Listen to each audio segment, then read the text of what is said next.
What's going on, y'all?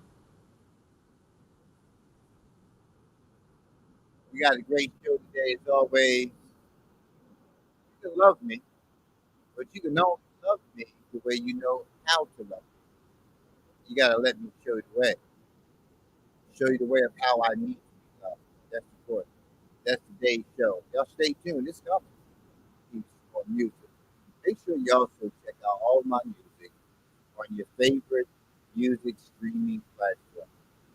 Yeah, it's there waiting for you. It's waiting for you.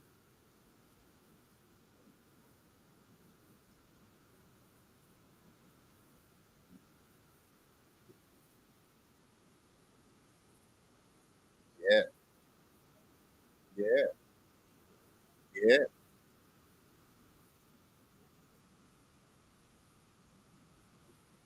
Another.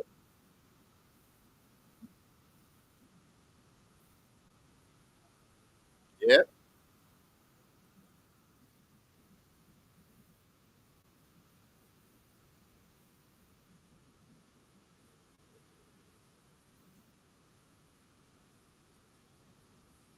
yeah. But must nothing.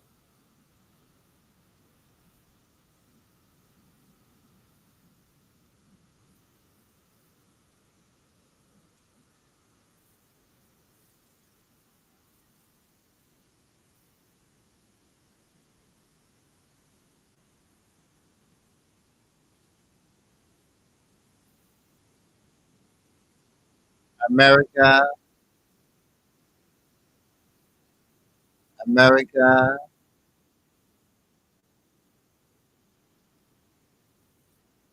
America.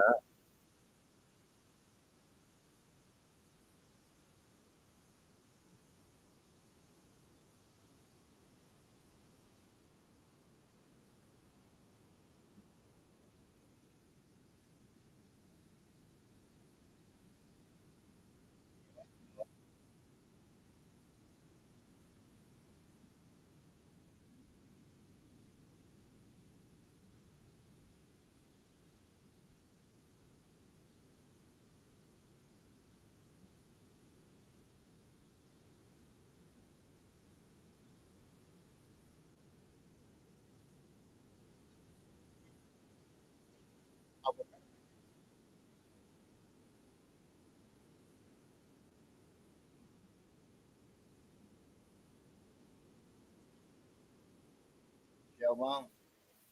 It's not, baby. Ah,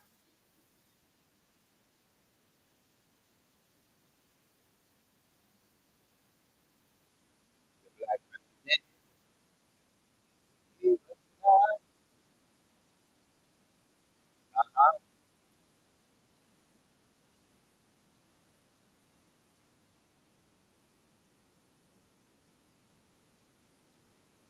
Okay.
like you're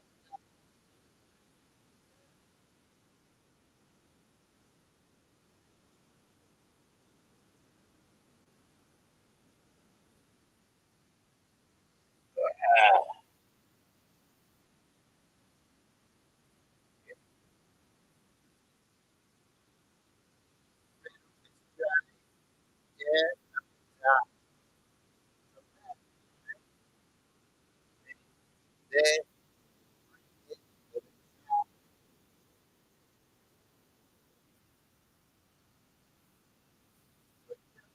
Not then want to thought you understood.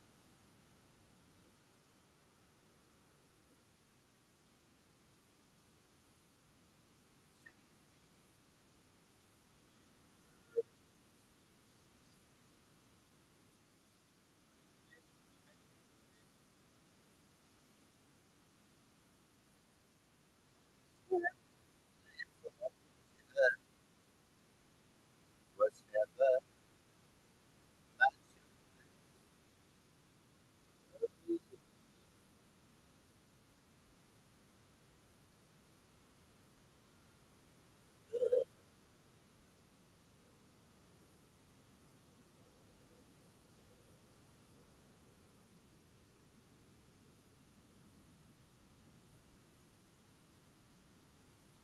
feel like you're not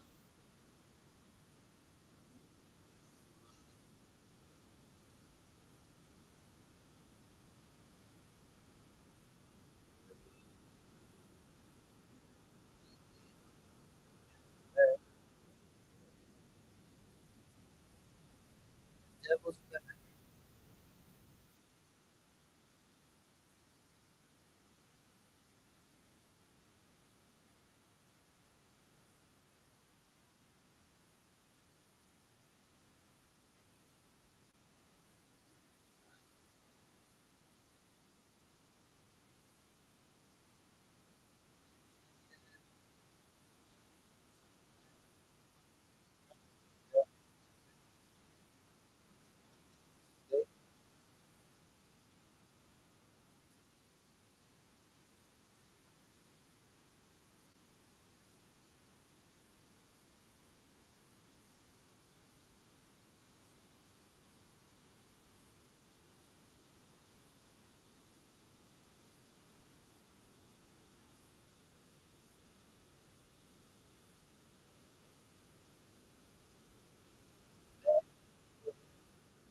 yeah.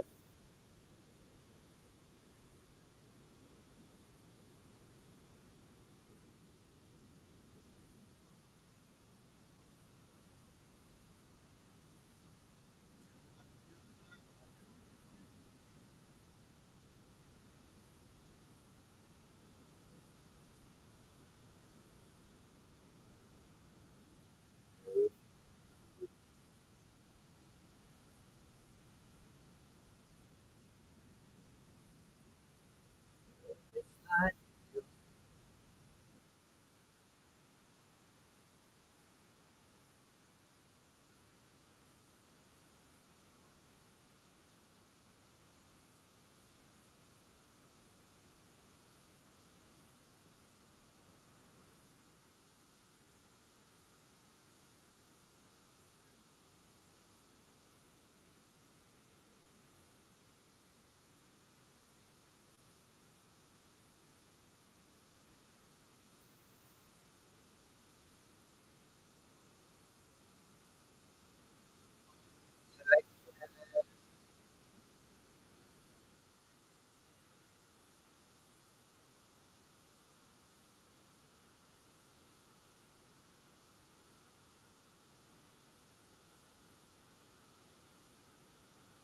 I mean that switch up.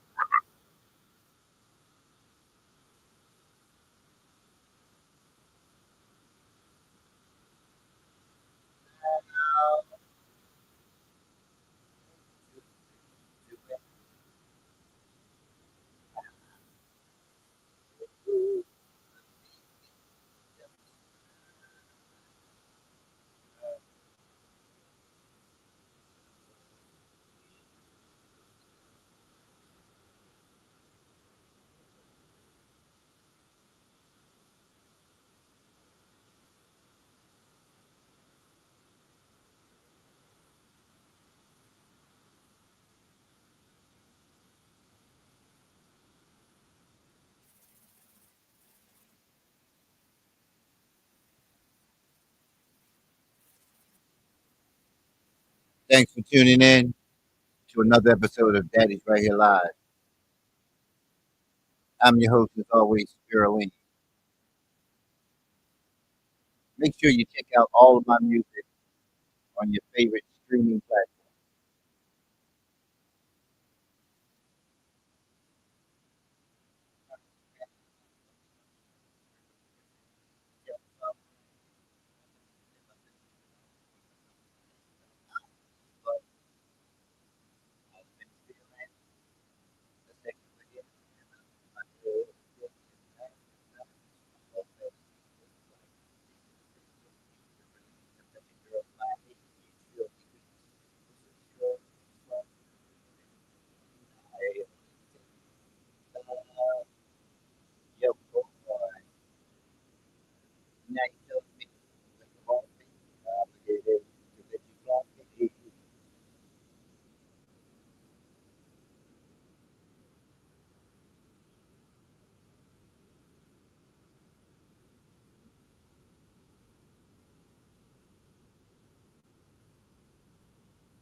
Got a great show today. Yeah, loving me is easy, but you have to be willing to learn how to love me the way I need to be loved. That's important in any relationship. Great show today, as always. Stay tuned.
What? Uh-huh. No. Say what? Yeah. No.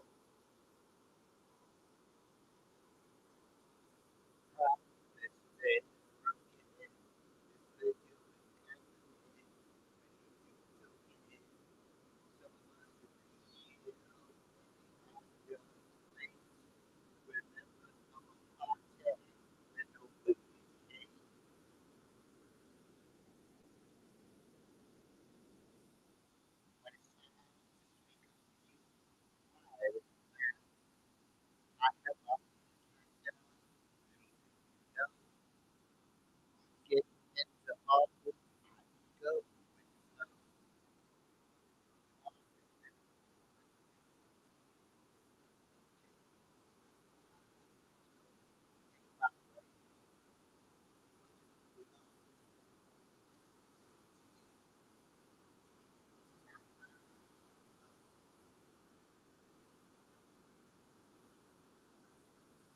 Get your trust.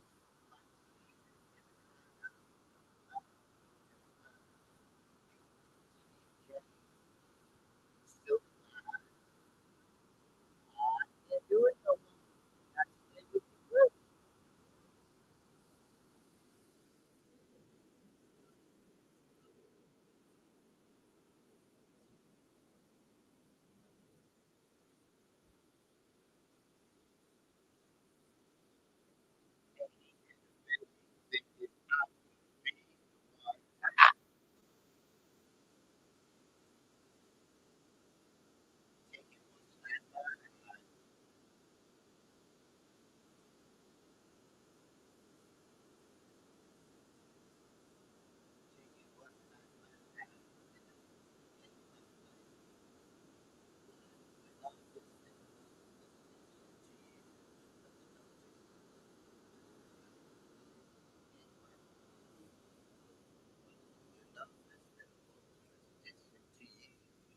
No, taking what's not mine, the criminal. The game I play, political. What's happening, y'all? What's going on? What's popping? I can tell you what's dropping. Yeah, some jewels, some good music. New music coming soon as always. Uh, Tied the knot last night. Yeah, yeah. Married my friend, my lover, my homie, my road dog, my ride or die. Yeah, Alchemy Smith is now Mrs. Alchemy Nicole Eileen. Yeah, the last one, the first Mrs. Eileen. Yep, did it. Did it again. It's important, man, that you stay the course, right? Of what it is your heart desires. That's important. I don't know how to be anything other than a husband. Well, that's not entirely true. I know how to be a good hoe, but I learned that the outcome of that wasn't what my heart desired. Fell in love with everybody. It's like it's supposed to be for one night, just for that moment, and try to love everybody, care for everybody, because that's just the kind of person that I am. But my first marriage was when I was 24. Yeah, 24 years old, man. In that life, that street life, I had different set of values. The other stuff existed, but when you're in the streets, when you're about that life, all that gets pushed to the wayside, man. It's non-existent. You can't use it on the street. There's some values and beliefs are just not relevant to where you're trying to go when you're trying to go somewhere. When you're going nowhere and you're choosing to go nowhere, and you know it's a whatever kind of mindset. Doesn't matter. It doesn't matter. Um, And then I got married again. Uh, and by the time I did that, I was off the streets, out of the life, you know, and I had detached from the values and beliefs. Those things that were once held near and dear to me were no longer of use, and I stopped reaching for those things as often. Still in my mind, wanting to be a husband, good husband. It's a difference. It's a difference between wanting a wife and wanting to be a husband. It's a difference between wanting a husband and wanting to be a wife. And that's where a lot of confusion comes into a lot of relationships because every man seeking to marry is not seeking to be a husband and vice versa. You want a wife because that's what the imam says that you should have because that's what the Bible says. He who finds a wife finds a good thing. We learn all of these things and we know that they're significant. And we do them in a means to, or out of a means to appease the masses. That's what we do. We do that in an effort to appease the masses. It's a dog and pony show.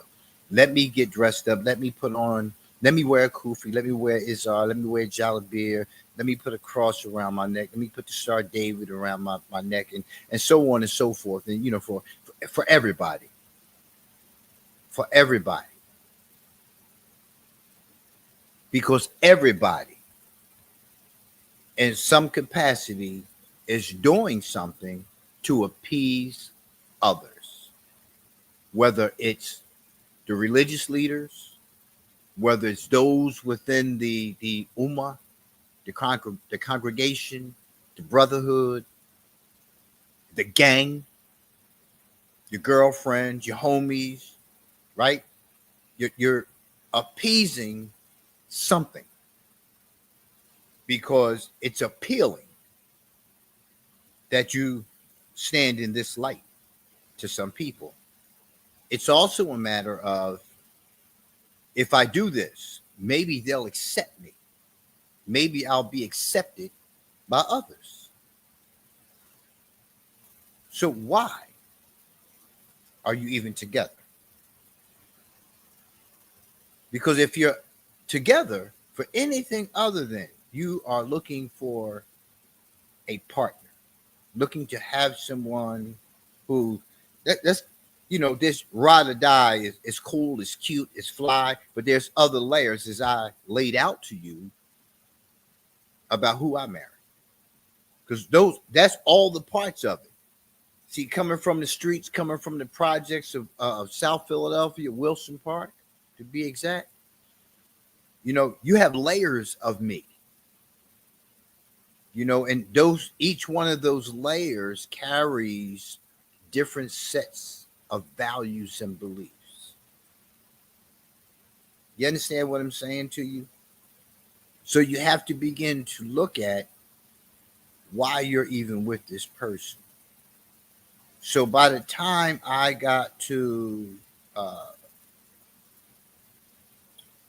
my third marriage, right, that was another transition that I had made,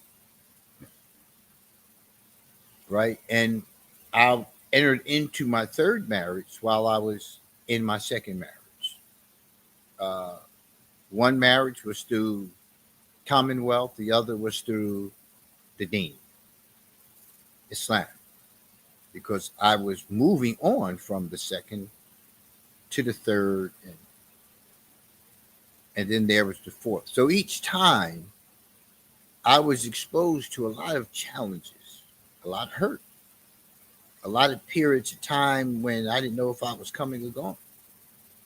And it took me a couple of years, probably about 3 years, to recover from the last one. I don't bash anyone.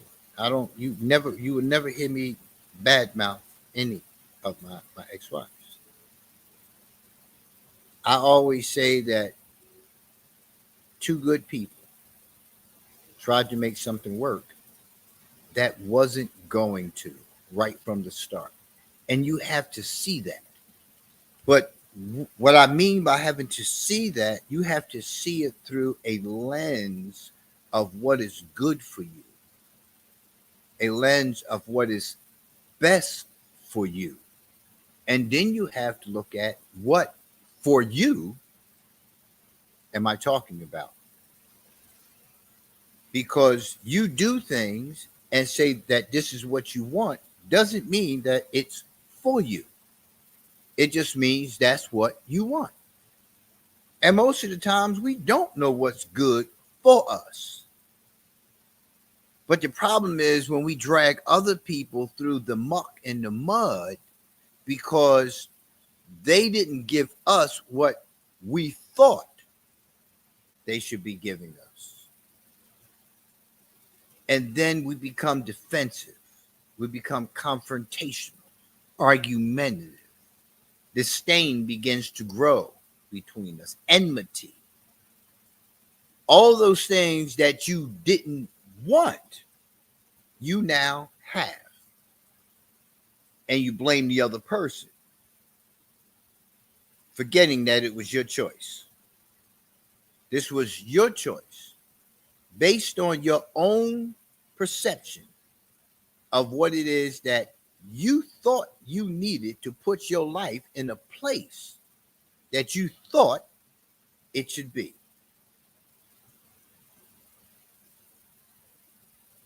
Loving me is easy.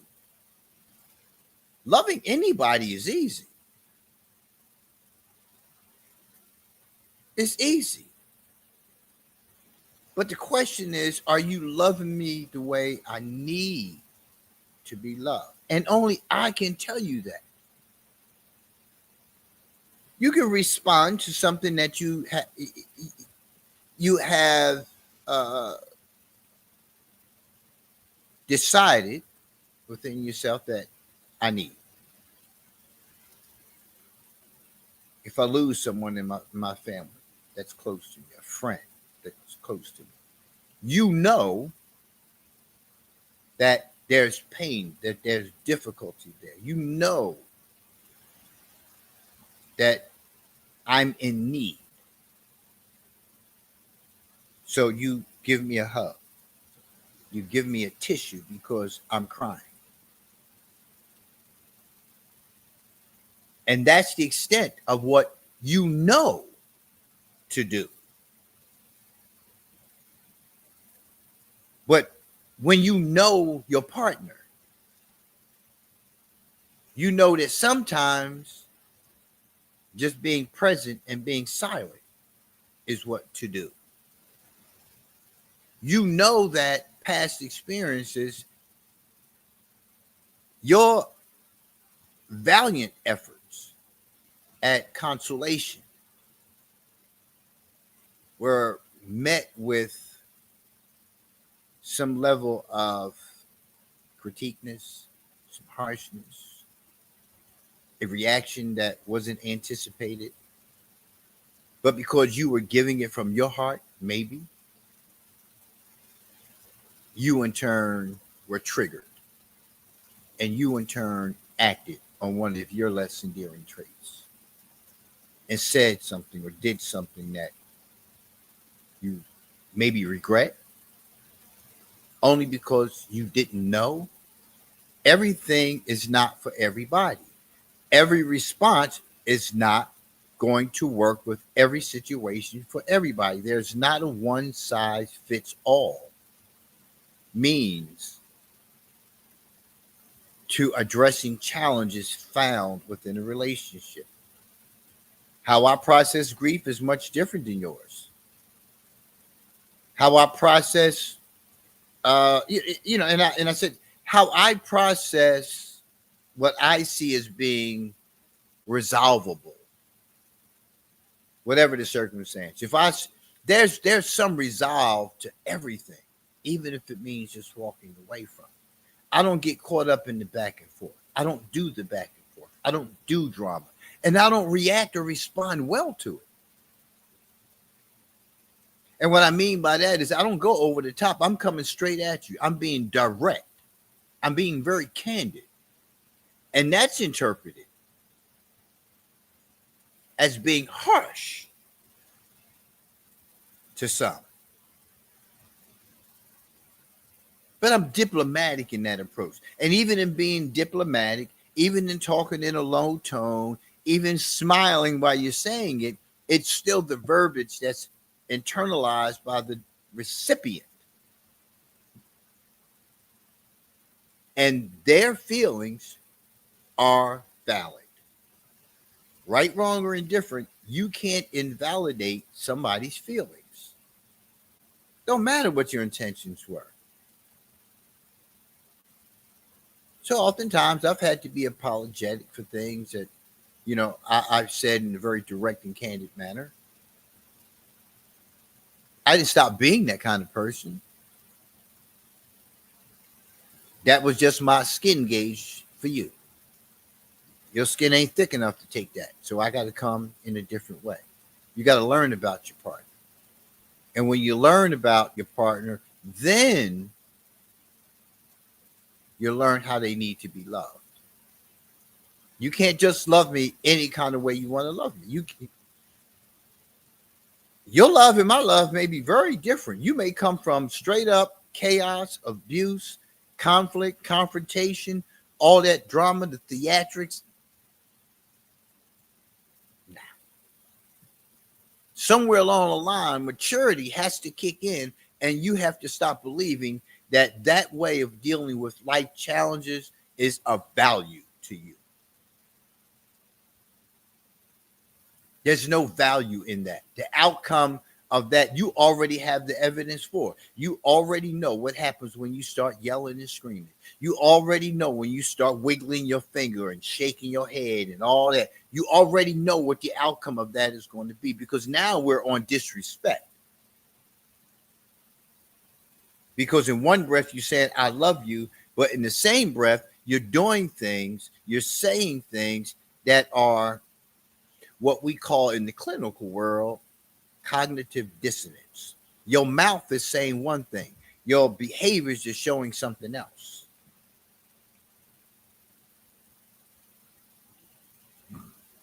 Hey, there's my wife, Altamise Aline, Mrs. Altamise Aline. Look at that. I used to say Smith. Altamise Aline. So you have to learn. And a lot of times, because people have their own agendas, they stick with their agenda. He has, he makes some pretty good money. He has this, he has that. So that will benefit me. We'll be able to go here. We'll be able to go there. He'll be able to buy me this. He'll be able to buy me that. Sure, I'm able to do all those things. But are you deserving of that? You think you're going to whoop it on me and I'm going to forget about what it is that I need? For some, that works.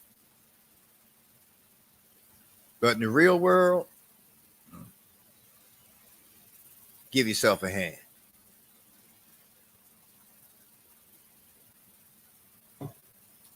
And you can move on in about 5 minutes. You don't have to deal with none of that. Think about that. So today's topic, how to love your partner the way they want to be loved. Right? This article is by Lisa Firestone, PhD. This is on relationships, man. So let's get into this article, because again, just want to remind you, I don't read these articles prior to any show. I see the topic, I peruse the key points, and I go from there.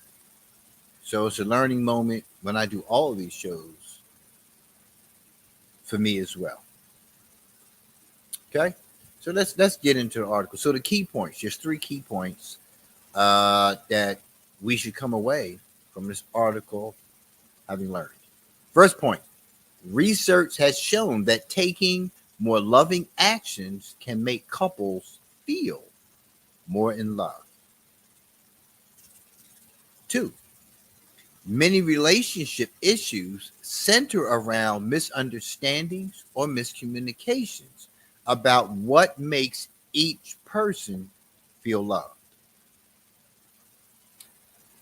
And the last point, being curious and open to a partner's unique way of feeling love can make people better, more attuned partners.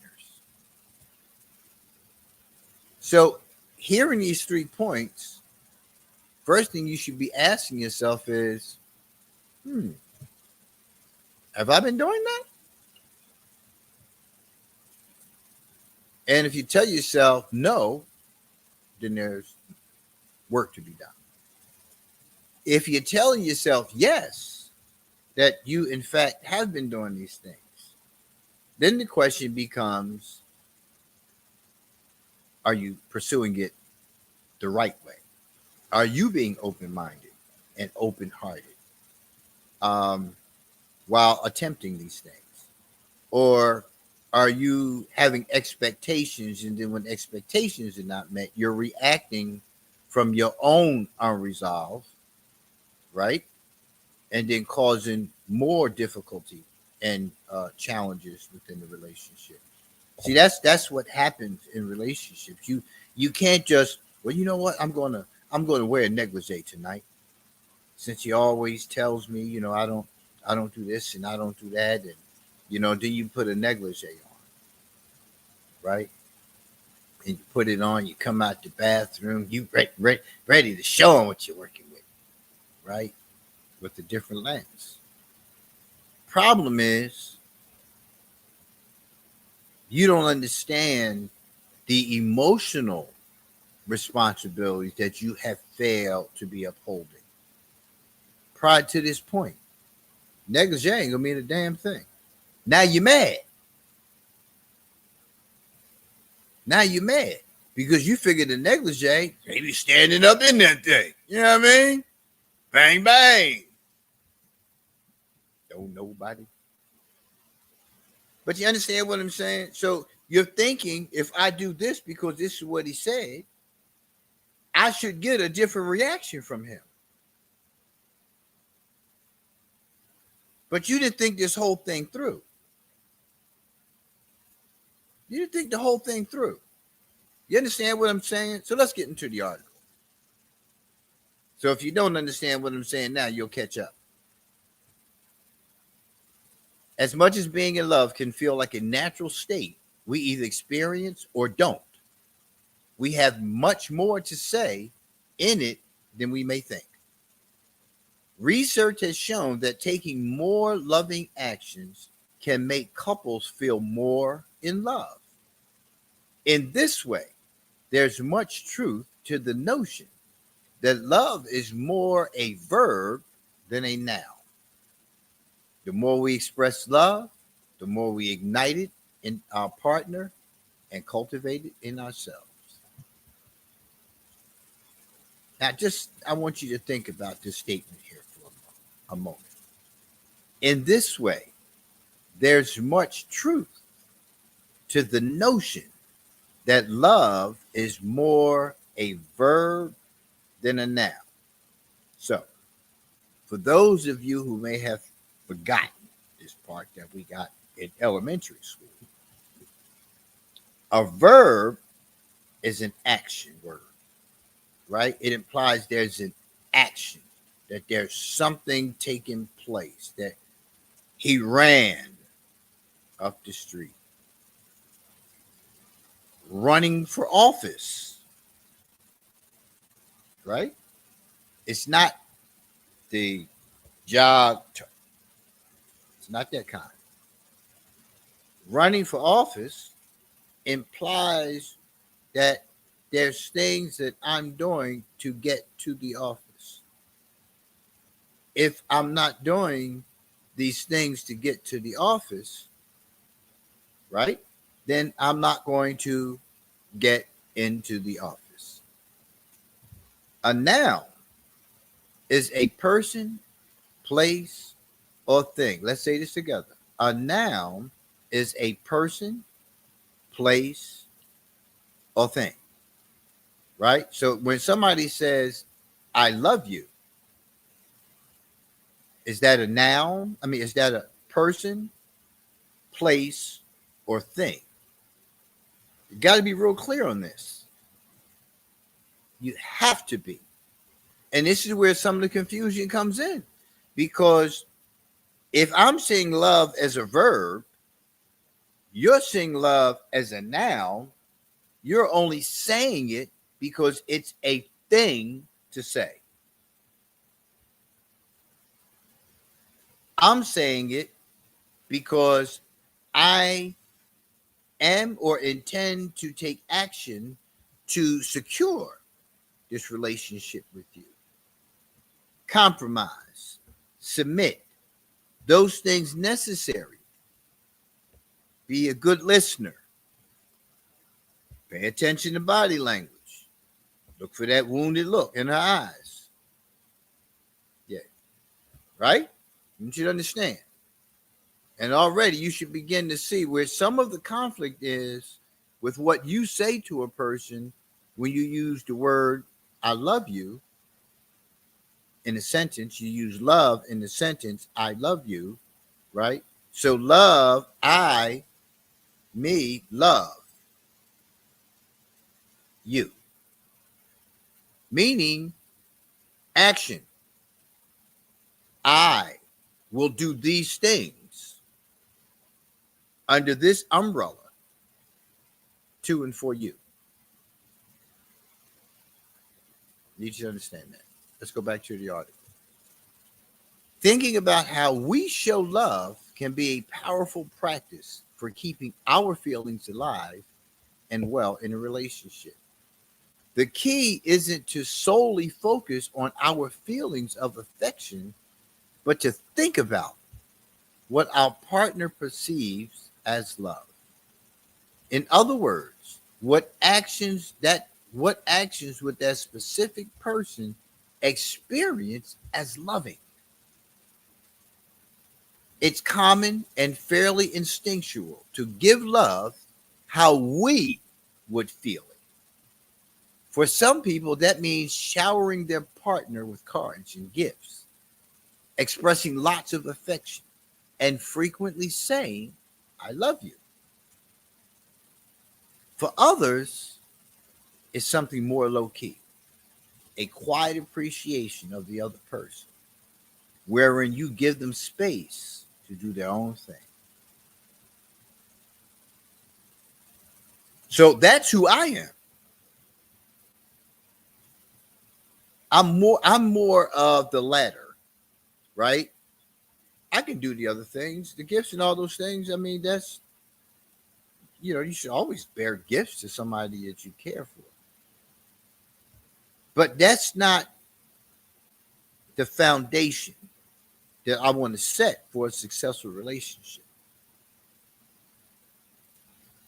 And I don't have to come out with those things because sometimes when you put yourself out there showering people with gifts and all these other things that you want them to have, the expectation is that that's continued all the way through. And when you stop doing that, the floor falls out because you established the relationship on that. I can do this for you. I can do that for you. I'm going to do this and I'm going to do that because then as soon as you stop doing that, then you find out what's really happening here. And it doesn't make the other person wrong.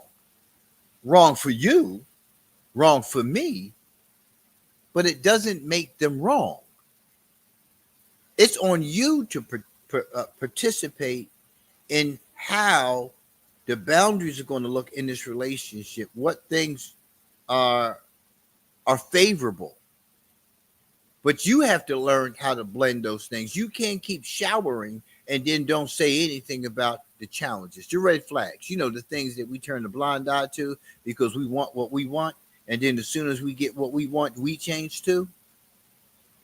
But you haven't established any kind of boundaries regarding what this love is going to look like.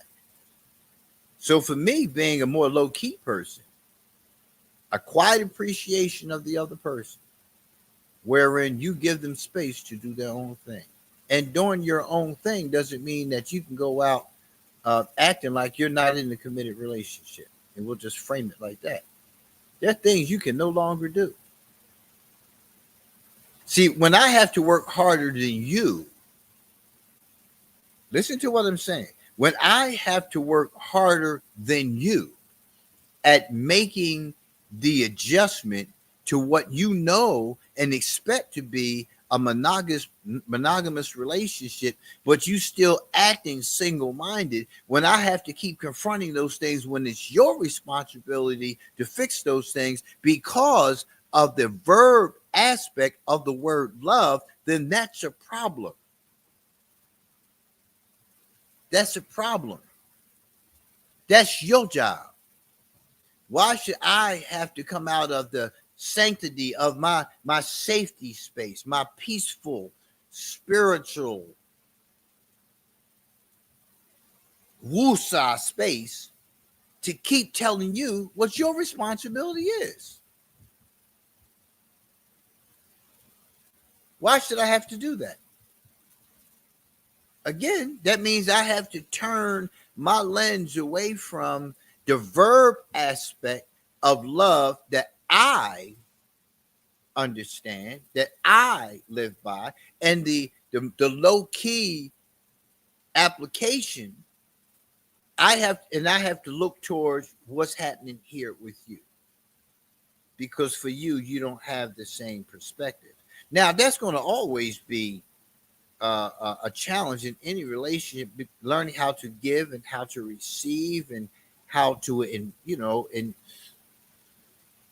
encapsulate it. Whereas this is always your go-to source with your partner. That takes time. It takes little energy because all you have to do is and listen and watch.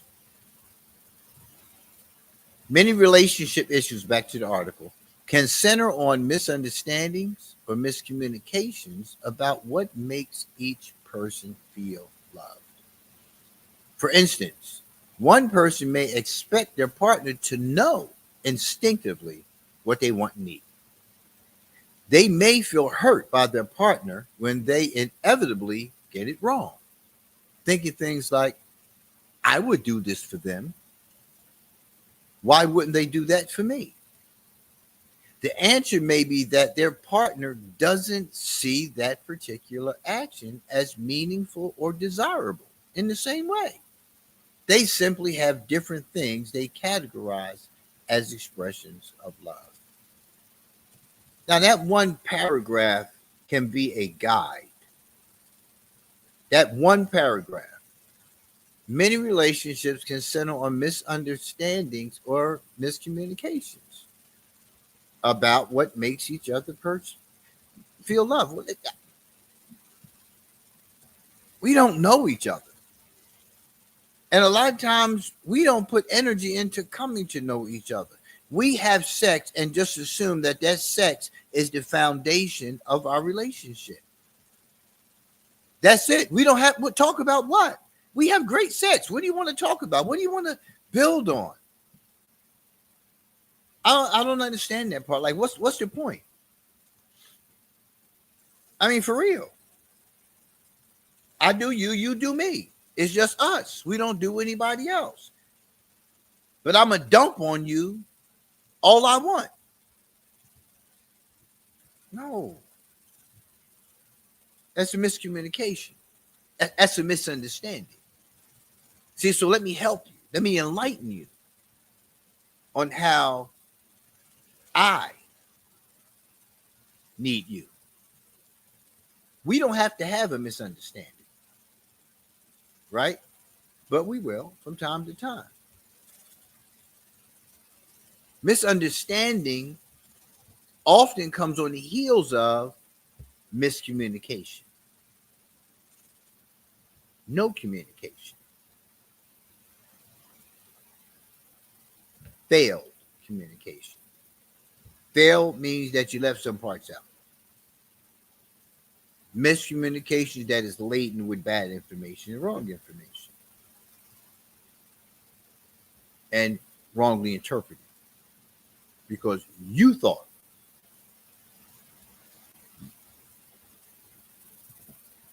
So they're cousins. They work hand in hand. They do things interchangeably, right? And that's where a lot of relationships stay. Always misunderstanding, always miscommunicating, and not remedying what the problem is. If it's misunderstanding, how do we have a misunderstanding? How is your style of communicating? Did I wrongly interpret something that you said? Or did you say something and I rightly interpreted and I called you on it? Were you supposed to tell me something, but you didn't tell me? You let it play out and waited to see what the outcome was going to be instead of communicating it to me? What does that look like to the other person? You just lied. Omitting information is lying. Not telling is lying. Because you know it exists. You know it exists. You know what's happening. And you just wanted to see how it played out to take the responsibility and the duty off of you. Great. You feel good about that. Woo. Got through that one. But you know what's going to rise. You know what's going to show up. You know what's going to come up. But as a result of that type of communication, that type of misunderstanding, that comes between you.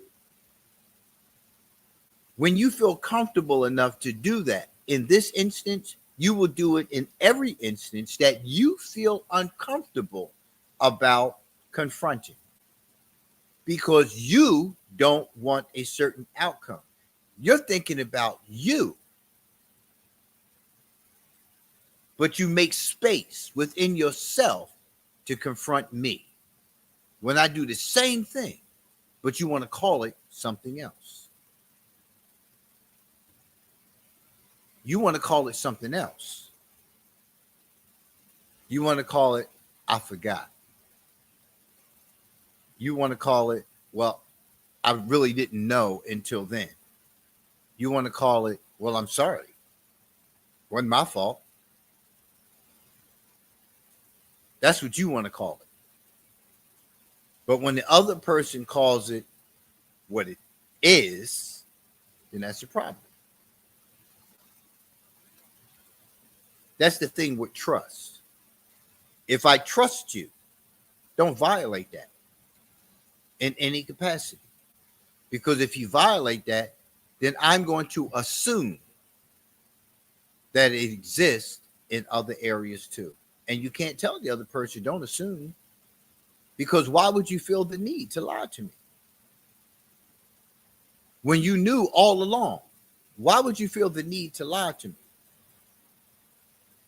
And blaming me is not the right answer. Oh, but you always be arguing and yelling and screaming and so on and so forth, and I didn't want to deal with none of that. No, you have to deal with that.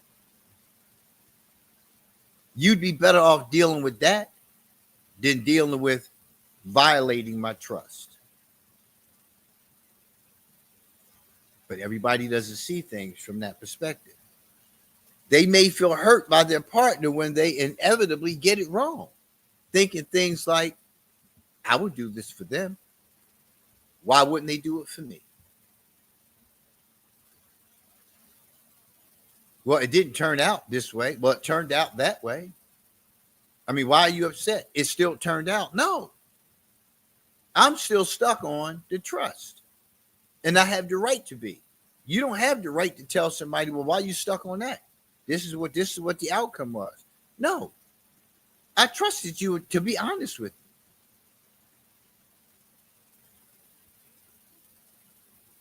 The answer may be that your partner just doesn't see that particular action as meaningful or desirable in the same way. When you look at relationships, you look at all the articles and all the research that talks about how to have a successful partnership. Everything begins with trust. Begins. Then everything it follows, and it's not in that order. Everything else is about communication, right? So it's trust, first and foremost. It's communication, right? It's communication. Trust and communication go a long way. Now you ladle in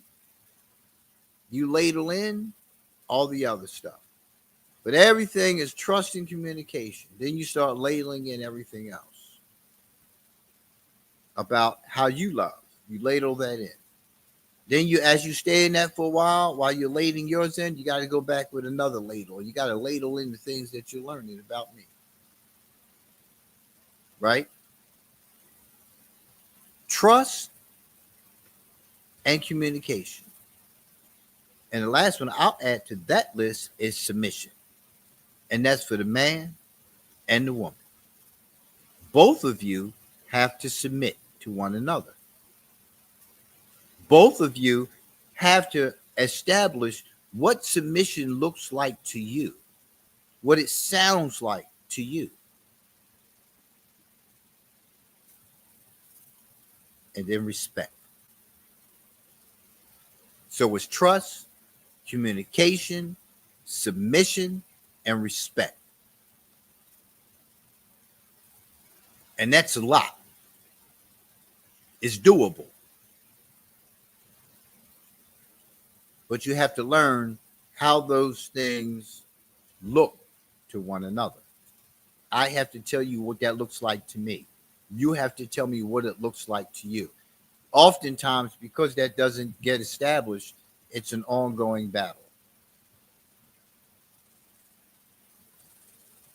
Okay, so let us, where are we at? 11, 12, okay. For example, we're going to go back to your article. A couple I worked with often got into heated arguments around their anniversary. For one partner, the day meant a lot, and she wanted to celebrate by doing something together. She thought of the occasion as an excuse to tell her husband how she felt about him and what she loved about their relationship. She liked to plan getaways and romantic dinners and was often disappointed that her husband didn't put the same effort into celebrating. For example, for her husband, the date itself didn't hold as much meaning. The date itself, be clear. See, this is where communication comes in. The date itself, not her, not the anniversary, the date, going out, doing all this. While he often bought her a small gift or flowers for their anniversary, he didn't see the point in making a single day such a big deal. He felt like what mattered most was that he appreciated his wife and their relationship every day. He believed romance should be more spontaneous and not overly planned. Now, that speaks a lot to me. That speaks a lot to me and who I am. Right? And the prior speaks a lot to my previous experience. I'm a laid back kind of dude. I listen. I done did the street life. I done did the clubs. I done went some places. Right. I done did some things. It's not like this birthday. That's great, wonderful, happy birthday. You know, I wish you well. I don't feel like I have to go through a whole bunch of the theatrics of like, oh man, I'm sorry I missed that day. Listen, you should know who I am. You should not be telling me that I have to remember stuff. My kids know I don't sit down and try to remember birthdays and stuff like that. Just hey, you know your kid's birthday coming up. Shoot me a text message. Help me out. Hey, I just want you to know, so. Okay, I'll do my best. If it don't happen, you're getting pissed for it. You're getting pissed because you want to be pissed at me about something. Because you have put an expectation on me about something that you want me to do. You can't make me remember things. You can't make me change that. I'll do my best. I really will. Help me out. Help me out. You know, my birthday's coming up. You know what I like. So I'm learning. I'm learning that it's important to you. I know that it's important to you. I'll do my best at doing better with it. I'm not going to bat 500 because I do 2001 things. And that's not a rationalization and justification of the most outrageous sort of nonsense. It is what it is. I have never placed any emphasis on these kind of things. Never. I don't come from that cloth. I come from a cloth of I've been on my own in the street since I was 15 years old. Yes, I had somewhere to go. I had a home. My mother had a home for me. I wanted to be in the street. But that didn't matter on the street. That didn't become important until I started integrating myself back into family life. You need to understand that. See, there's some things that are going to change, some things that are always going to be the same. But most importantly, you need to know that you don't have power and control and authority over anybody. That's what you need to relinquish. Right? So back to the article, their two perspectives inevitably left one of them disappointed. While she was feeling hurt and rejected, he was feeling pressured and disregarded. What finally helped them reach an understanding was each of them taking time to put themselves in the other's shoes and recognize that the things that made their partner feel loved and appreciated were different from their own. Christmas, any holiday, but Christmas just passed for us. I don't celebrate Christmas. I don't celebrate holidays at all. Because of my understanding that it's nothing but a means for businesses to make money. That's all these holidays are for. For a business to make money. It's not because they care about us. It's not because they want to make sure you live your best life. These things are put in place for businesses to make money. Meanwhile, relationships are falling apart because of holidays, because of what you have convinced yourself that's significant about holidays for you. You don't want to see the other side. You don't want to see the reality that January, what happens in January? What comes in February? Another damn holiday comes in March. Another holiday comes in April, so on and so forth, so on and so forth. It's a holiday. What is a holiday? Something that somebody came up with, called it something, said that we should celebrate it, we should recognize it, and now you're conditioned to believe that if he or she doesn't participate in this holiday thing, that they're wrong. We went and got a Christmas tree. We decorated the tree. We decorated the front of the house. That tree doesn't have the same significance to me that it does for the family, for the wife and kids. It doesn't have the same significance. It doesn't have to. That doesn't mean that you forget about your responsibility, your commitment, your submission, your obligation, your respect to make sure your family is happy. We lose sight of that. We lose sight of that. We practice something else. So, oh no, I don't mess with them people. I'm not practicing the holiday, because when you practice something, that means that you have internalized the belief about what it's stated to be. You don't know what my values and beliefs are. You never asked. You just assume.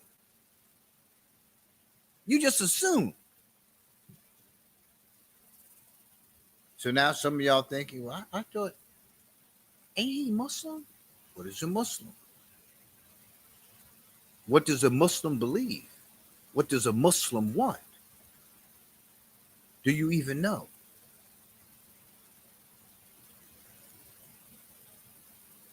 Do you even know? But I'm saying all this to say that when somebody else has a particular meaning embedded within their spirit, within their the confines of their soul and their values, that's what they believe.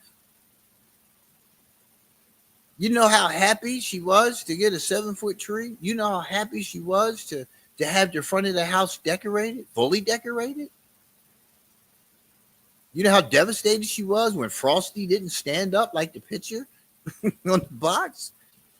But you have to come to understand those kind of things about the other person, how they feel about certain things. You can't disregard it. I'm not disregarding anything because I don't remember things. I have so many things that go on. I have so many things that I do every day from y'all know what I do. I ain't got to go down the list. But that's never been something that I've ever like done. So I forget. Because I wake up each day and go into servant mode. What can I do to help another person? What can I do to do this? And what can I do to do that? Then somebody turns around and says, well, helping another person is remembering their birthday because that's what they want. And I do my best with it. I put it in my phone. I'm not saying that I don't do those things. I'm saying I make every effort at it. But I'm not going to have the same response to it not being not happening, not taking place. I don't. Yeah, there's some things that I want. There are some things that I want to be recognized for, and if it doesn't happen, I hurt. But that's me setting myself up because that's me putting expectations on somebody else when I know that's not what a person does. So why should I keep putting those expectations upon myself, hurting me and hurting you? What sense does that make? What sense does that make? What sense does that make for me to sit balled up in the knot with an attitude? Because nobody called and said Happy New Year. I'm still going to celebrate the incoming year. I'm still going to conclude the end of that year with a look forward because I do that. But isn't that what I do every day? I celebrate each day above ground, right? Is a celebration in itself. For me, I celebrate death. If I'm going to die, I'm going to die. I have conversations about death with my wife. Talked about it with my kids. I'm not afraid to die. That's part of life. That's like being afraid to breathe because you don't want to run out of breath. Death is inevitable. Death is life. But you understand what I'm saying? So that's what makes me more of a challenge for some people who are not into themselves, who are not working in their house because they're too busy trying to clean mine. Too busy trying to clean mine. Too busy trying to clean yours. You put too much emphasis on trying to make somebody else's house suitable for you. Like you don't want leather furniture. You want plush cloth furniture. So you complain every time you sit your behind on my damn couch. So you got a whole lot to say when you sit on my couch, when you come over. So you want me to get you a blanket, a little furry blanket or something to put on it so you don't have to feel the coolness that is felt when you sit on leather. Or when you're sitting there and you're sweating, right? And leather makes you sweat. And you ain't keeping yourself right. So your odor emits throughout the house and you real funny about your odor. Some of y'all should be real funny about it. But anyway, so again, it's a matter of coming to understand things and learn things about one another. Once they accepted the article, once they accepted that simple reality, they saw their actions as part of a goal to make the other person feel valued instead of a sacrifice that bent them out of shape. Because each of them desired to make the other happy. They could be more open about what that meant for their partner, However, they realized that love boiled down to different actions than they imagined. Right? The husband realized that kind and acknowledging words, affection, and gestures meant much more to his wife than gifts that weren't as personal. The wife started to understand how much it meant to her husband to let things happen naturally. She let their anniversary unfold more spontaneously and did not place as much pressure on just one day of celebration. Instead, she could appreciate her partner's loving ways throughout the year. But you understand now, this is from a psychological perspective. Now, what I want you to look at, I want you to look at the flip side of that. Going back to holidays. Everything that happens in our society is designed to splinter the families. Plain and simple. It splits and divides the man and the woman first. Right? With misinformation, miscommunication, misunderstandings, bad information. Right? All this stuff is tied into psychology. If you think that psychiatrists are not part of the team of those who seek to destroy us all, this is a game to these people. This is a game. This is beyond the White House. This is beyond anything that you can comprehend about these people who have this filthy, nasty, disgusting richness. They ain't got nothing else to do with their money. This is like you and I buying a Monopoly game or a game of life. That's what they do with our lives. So they divide us first, you and me, man and woman. They divide us first, right? Which affects the family. Because if you stay together and you get pregnant and you carry the baby is taking on the chromosomes from both parents and also internalizing everything that happens to the mother while the child is in the womb. Then the child comes out of the womb, is exposed to the same sick, chaotic environment that the two of you have established. Then one of y'all leaves or one of y'all walks away because you can't take it no more. And the child is torn. It's by design, people. So you take all of this that you just learned about what works and what will work, and you start learning and understanding about things about one another. And the other person sees things through the lens that I do. Holidays are not designed for anything other than monetary gains and divide of the family. That's all it does. That's all it does. It brings up people who don't celebrate Christmas. What happens? Those who don't celebrate Christmas, who are not accepting of the fact that others do, put things out in social media. Well, Christ wasn't born on that day. Well, Christ is not God. All these anti things which causes divide for those believers. And how they see Christ, how they see Christmas. The divide is by design. It's all a psychiatric game. You're going to walk away from a relationship? You're going to destroy a relationship?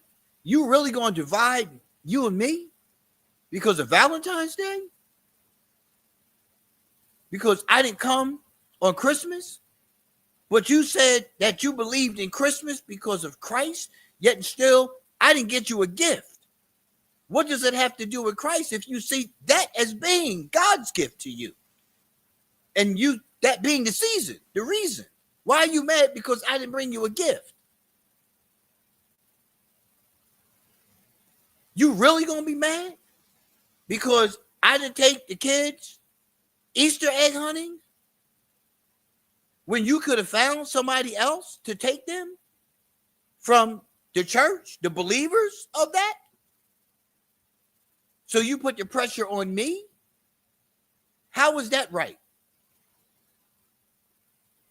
And so on and so forth. Just think about all of Martin Luther King, Day of Service. Who the hell came up with that? I didn't sign up for that. I didn't fight for that. I didn't march for that. So why do I have to go to the march? Why do I have to participate in any of this stuff? Veterans Day. Veterans are treated like shit all year round. Now you want to give them a day? Now you want to celebrate veterans? When you see what goes on, where's the celebration of veterans? Why do we have veterans living on the street? Why do we have veterans starving? Why do we have veterans in need of services that they're not getting? But you want to jump up and down? Labor Day? Where's the relevance?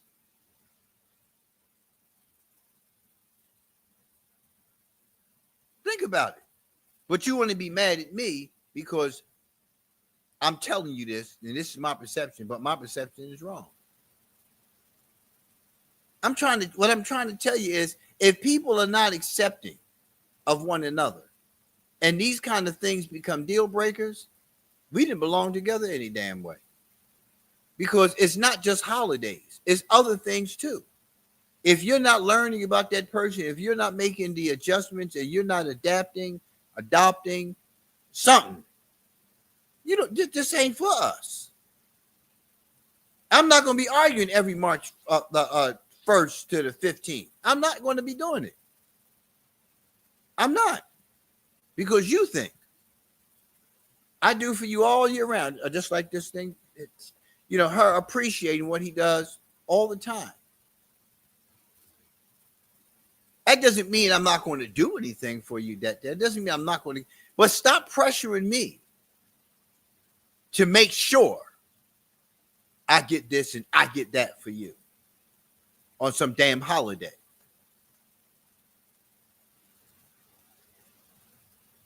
Stop doing that. That's not right. Maybe you need to put together your expectations on a list, so when you date somebody, you ask them these questions so you can stop wasting people's damn time.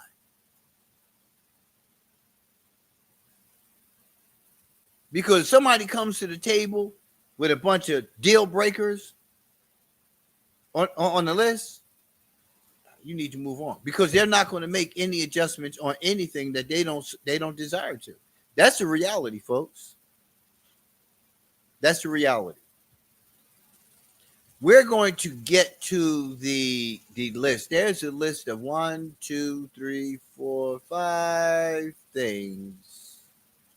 5 things on this list, which are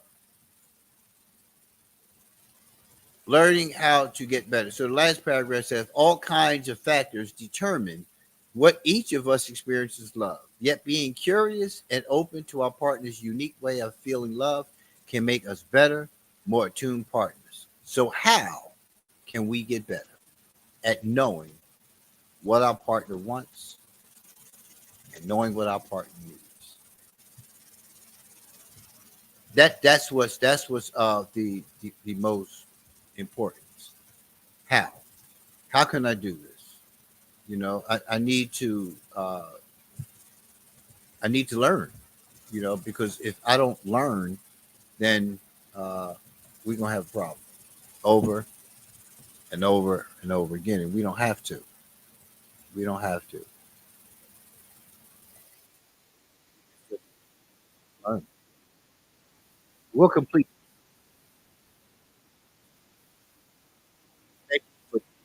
As always, you can be doing anything else on a Saturday morning, but here you are. Here you are.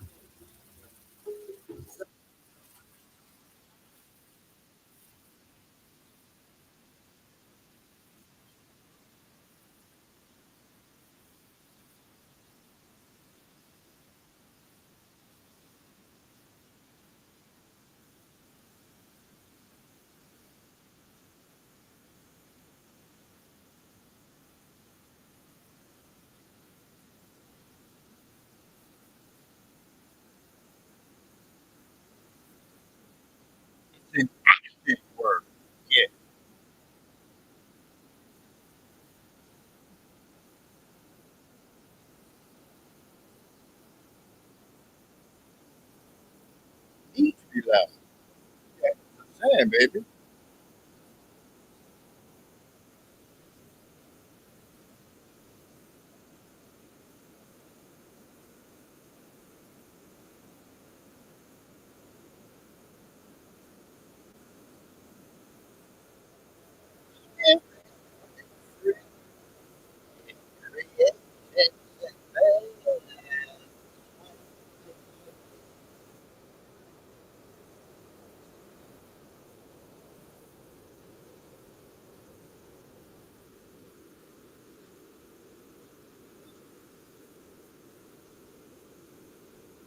I was married now. I was married now. I was married now. He said she will bring to you all your late time, relax on the time. It's not the voice of reason, and that's what from this place. And uncomfortable intuition made us have a taste. And the world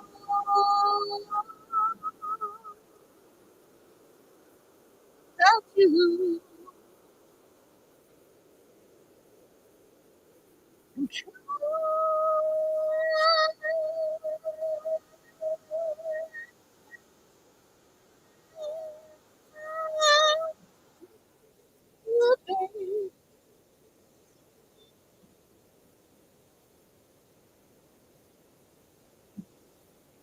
Ready to see each abroad, mankind, just a man.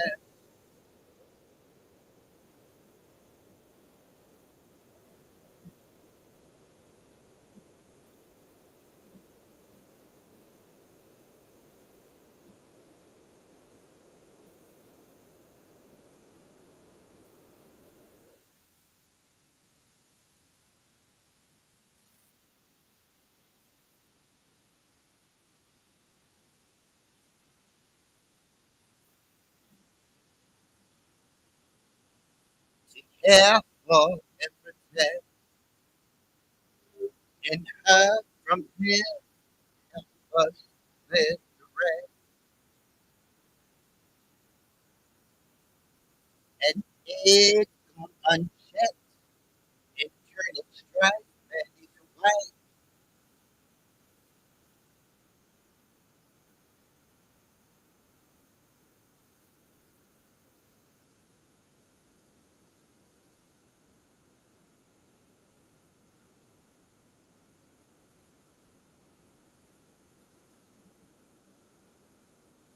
The Lord,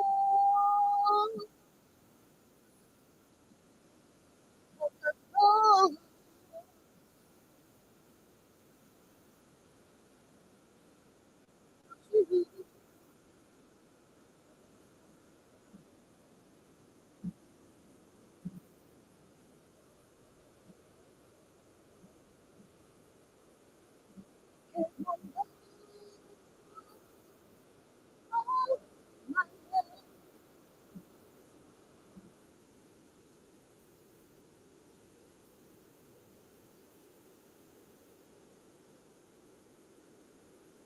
to you it matters.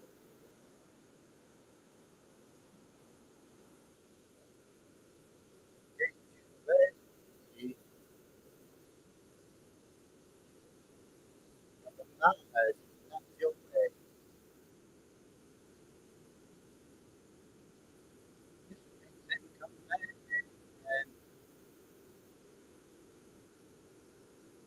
it could be yesterday.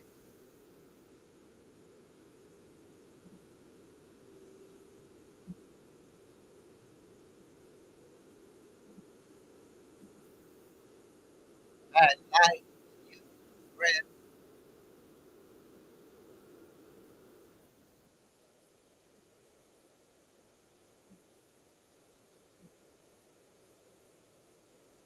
So I'll let you say,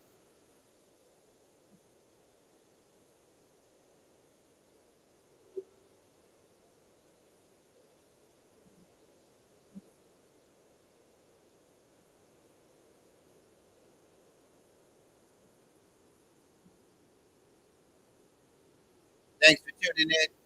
Make sure you check out AleneForYou.net. Here's one of our shirts, right? You can see that, right? One of our designs. Make sure you go AleneForYou.net. We have everything from aprons, mouse pads, clocks, dresses, shower curtains, car seat covers, and more. More to come. We will redesign any room in your house with wallpaper.